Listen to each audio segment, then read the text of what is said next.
Happy New Year's to everybody. Hopefully you got to celebrate. Depending on when you are seeing this one, you may have already celebrated or you'll be celebrating tonight. But thank you guys for tuning in. Thank you for a wonderful year on YouTube. And as it is December 31st, Zur is here since it's Friday. He's on the European Dead Zone in Winding Cove, so let's see what he's got for sale. All right, for the exotics, we've got Vigilance Wing. Still a solid pulse rifle in Crucible. Basically, this isn't going to do a whole bunch of work or anything fantastically special in PvE.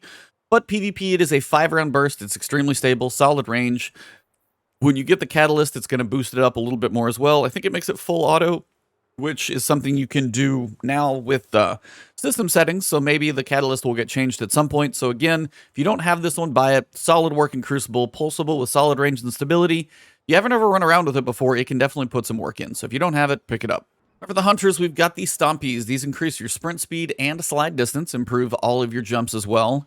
So it's one of those mobility exotics that I know a lot of people do tend to crutch on pretty hard. So if you don't have a pair, while the stats are not the best at a 61 roll, resilience is somewhat wasted. You've got some mobility and some discipline, but we're lacking in recovery, lacking in intellect, lacking in strength.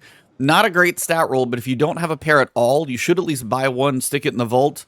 But at some point, you're going to want a better roll because 16 in resilience and like no recovery, no intellect, they're kind of missing most of the purpose of these things to help you out in PvP. Yeah, high discipline's not a bad thing if you like your grenades, but overall, this is lacking in the stat department. Even at a 61, it's a bad roll generally. But if you have never had them before, at least buy a pair. For the Titans, we have the Heart of Inmost Light. Using an ability, grenade, melee, or barricade, empowers the other two abilities. Empowering means the abilities have a faster regen. Melees and grenades do more damage, and the barricades have more hit points.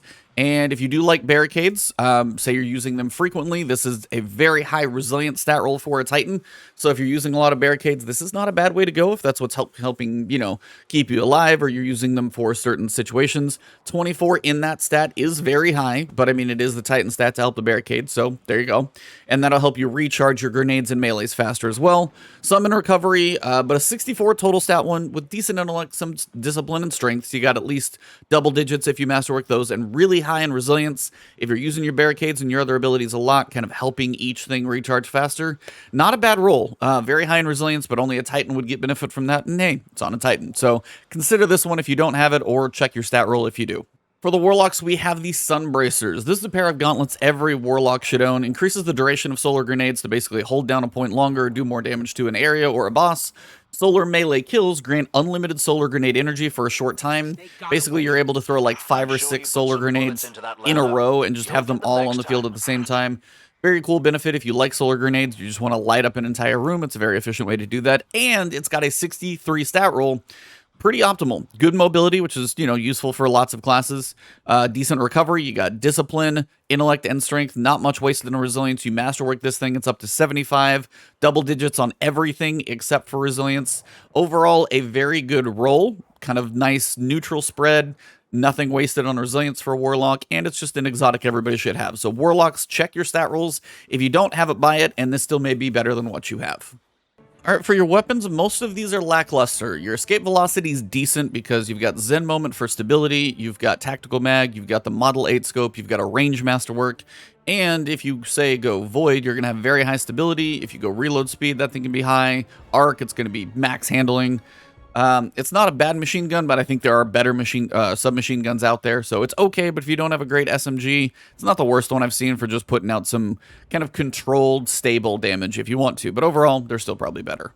Then we come to Arsenic Bite with Sneak Bow. I'm not a fan of Sneak Bow, and that's just a personal thing. Dragonfly can be fun, but Sneak Bow kind of takes away. Same thing, Dragonfly can be fun, but Hipfire Grip, not on last word, really doesn't do me any good. Other people may enjoy that one, but that's a preference to you. Disruption Break on a sniper rifle. A sniper rifle that you want to get moving target for precision shots, yet you're trying to get Disruption Break to break shields and then make it more beneficial for other weapons. Not really a good synergy there. This is Field Prep and Demolitionist here on a grenade launcher, but you don't have anything too amazing here. You don't have Blinding, you don't have Spike. Kind of missing one of them. You'll have a lot of reserves and, you know, get some grenade energy by getting kills with this thing, but overall there are better rolls on Truth Teller. Energy Transfer and Counterattack, just it's basically a throwaway sword in my opinion. Royal Entry, I mean, Quick Draw on a rocket launcher is not bad. There are much better rolls, but I mean, if you don't have a Void Rocking Launcher that has tracking on it, you could pick this one up and chunk it in the vault, but that's about all it's for. As for the armor, you do have the Gambit set on all characters, so you have the Illicit Reaper for the Titans, and it's basically the illicit set. So it's that like second tier, I think. You got a decent pair of gauntlets here on the Titan. 62 total stat roll. Not a lot in resilience, but depending on if you're making up for that in other places, good recovery, discipline, intellect, so mobility for movement, more of a PvP type set. Here, a little lower on the recovery and discipline, but high intellect, high resilience, mobility, and strength at a 64 total. Again, putting these together, getting a nice combination of stats. Helm is 59, boots are 60. Neither of these are completely fantastic. This is okay, but again, 60 is low to really get too excited about. Let's check the other classes. For the Warlocks, you have some decent ones. Yeah, they're a little bit in resilience, but it's okay to have some resilience, even though some people think it's a complete waste. Having some resilience isn't all bad. But you got a 62 with decent mobility, recovery, discipline, intellect. You've got a 64 with, again, 19 recovery, 23 discipline, 8 intellect. So again, if you masterwork that, it's 76 and at least 10 in intellect. You got a helmet 61. Yeah, you're lacking on intellect, but you got good distribution and all the rest, some decent strength.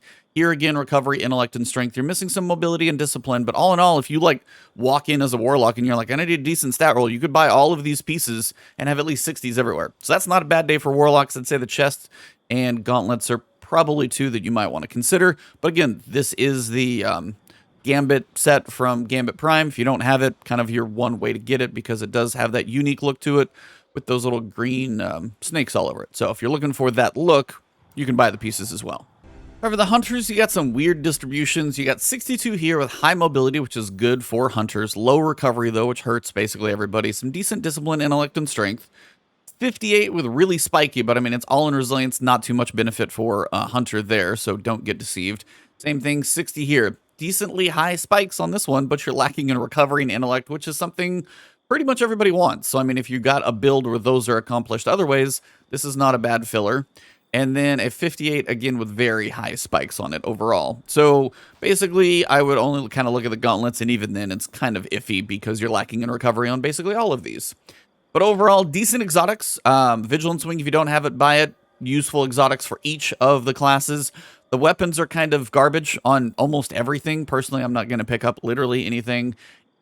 You could probably skip them all personally as well. But there's one more thing I want to cover. Besides those armor pieces, if you guys are looking for, and it's Trials, Labs, and it's Freelance this weekend. So, and there's a bonus to your reputation in Trials. And the reason I would say this is some of the videos I've been doing and some of the other things, there are weapons you can get in Trials which are very good. Shayera's Wrath is a very solid SMG for Void. But Reed's Regret is a Stasis linear fusion rifle, and there's not a lot of Stasis weapons. If you get some reputation, get a few Engrams, unlock that one, you can work on getting yourself a couple of rolls. Especially if you haven't played much Trials, the earlier on you are in the reputation grind for Trials, the more frequent of those Engrams that you're going to see. So Trials Freelance Labs is this weekend. I will be playing since I missed it last time around. And also there's a reputation boost whether you're playing freelance or regular. But as a solo player, this is about as level playing field as you're going to see. So I did want to shout this one out. Don't forget about it. Play some freelance Trials. Get a little bit of reputation. See if you can get yourself at least one Reed's Regret. Maybe a decent roll at that one. But that does pretty much wrap up this week with Xur. And this weekend, again, Happy New Year. If you've already celebrated it, Happy New Year. And hopefully you guys have some safe plans tonight if you are going to go celebrate. Thank you all for the support during this year. 2022 looks to be bright and lots to look forward to there. Have yourselves an awesome weekend. Enjoy, celebrate just safely. And I will see you guys in the new year. Have a good one. If you're looking to find me on Twitter, it's Ebontis, Twitch, it's Ebontis, and around here on YouTube, hit that sub button, hit that like button, hit the alert bell, and join the channel as a member or find my Patreon if you want. Thank you for all the members and Patreons this year. I will see you in 2022.